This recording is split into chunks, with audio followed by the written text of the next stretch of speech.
Let's look at the rules of war, or international humanitarian law, in the ongoing Israel-Hamas conflict.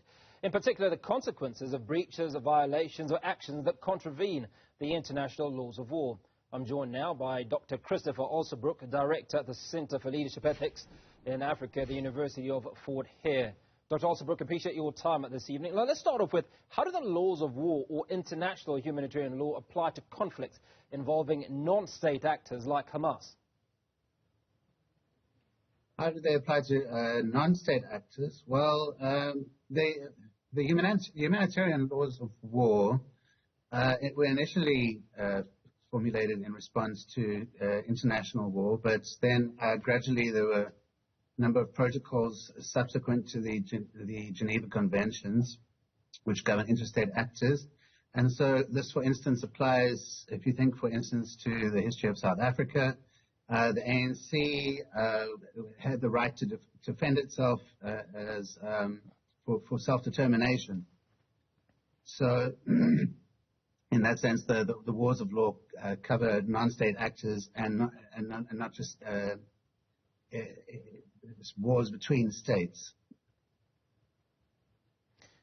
So, let's look at what distinguishes an international armed conflict from a non-international armed conflict in the context of the Israel-Gaza situation. Well, I think I think it's worth specifying first that there's the rules of war, both jus ad bellum and jus in bello. So what we have at the moment, the war's already started. This is a situation of jus in bello, and so international humanitarian law applies in this case. And in this case, states are expected to refrain from the use of force against the territorial integrity of other states, and then they're expected to respect international humanitarian law. And so serious violations of international humanitarian law are war crimes. And it's not just states, but non-state actors have an obligation to criminalize behaviors and to investigate and prosecute perpetrators. So although there are specific statutes and legislation that have been signed up to, there's also international customary law that applies. And this applies to all war crimes. Once a war is started, then the Rome Statute applies, for instance, of the ICC, but also the Geneva Convention and the protocols. So essentially, the main thing is that warring parties must protect civilians, and it's essential that military targets are not confused with civilian targets. So the main thing is with international humanitarian law to ensure that any military objectives do not harm civilians. So civilians are not a legitimate target in war, whether this is with state actors or non-state actors. And all warring parties must ensure that they avoid civilian casualties. So, Dr. Allsobrook, a couple of questions and thoughts. At what point do we deem that war has started?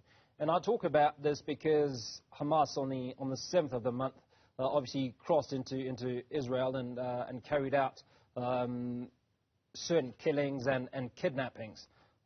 Exactly, yeah. Yeah, so they went ahead and did that. Now, subsequent to that, there has been retaliation or an offensive by the Israelis, amongst which several or many people have been killed. And in that context, there was a bombing recently of a hospital in which some 500 people are said to have lost their lives. Now, the question is, what are the areas that we're looking at where there have been serious violations as per the United Nations mandate, firstly? And secondly, are the actions carried out by Hamas before Israel retaliated also serious violations at that point? Yeah, look, there's no denying that Hamas initiated this war. They started off by attacking Israel, a surprise attack. There were 1,400 Israelis killed, at least more than 4,500 injured. And 2,000 to 3,000 rockets were fired by Hamas at Israel. They didn't distinguish between civilian targets and military targets. It's difficult to say. I can't. It's not for me to say from East London whether there have been violations, but certainly the surprise attack by Hamas counts as a violation of international humanitarian law. And you might argue that it's also in violation of jus ad bellum. So that you might say that there was no justification of self-defense, or UN Security Council didn't authorize Hamas to attack Israel. However, they might say they were attacking Israel in self-defense, since conditions in Gaza and the West Bank are dehumanizing, and they're fighting for self-determination, similarly to how the ANC said they were fighting for self-determination. So that's a tricky argument.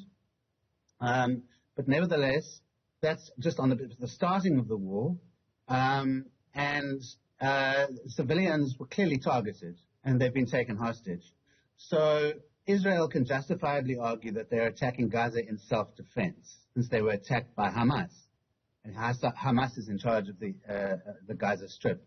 So at what point does self-defense stop? So if you attack Gaza, or you attack Hamas, and they stop attacking you back, right? Just how much of a period do you have before you're attacking? Before the war ceases. Well, yeah, before. I don't think we can say that the war has ceased. There've been rockets firing into the sky from both sides relentlessly. In fact, Israel's bombed Gaza with 6,000 bombs in the first day of the conflict. Okay, so that's more than the U.S. used in its entire operations in Afghanistan. And this is a densely populated area. So it's very difficult to distinguish in Gaza between military targets and civilian areas. Mostly the Hamas militants are in tunnels underneath residential areas deliberately for that reason, and also because it's a very densely populated area. And there's been 3,000, almost 4,000 people killed in these attacks by Israel. You've seen apartment buildings destroyed completely, in complete rubble. And then, in addition, about 350,000 people have been displaced, and 60% of these are women and children. Half of the population of Gaza, which is so it's 2.3 million, half of them have been displaced by these bombardments. It's hard to say that Israel has carefully distinguished between military and civilian targets just because they're caught up amongst each other. So there is, however, there are a number of laws. There's the law of distinction. There's the law of precaution and proportionality.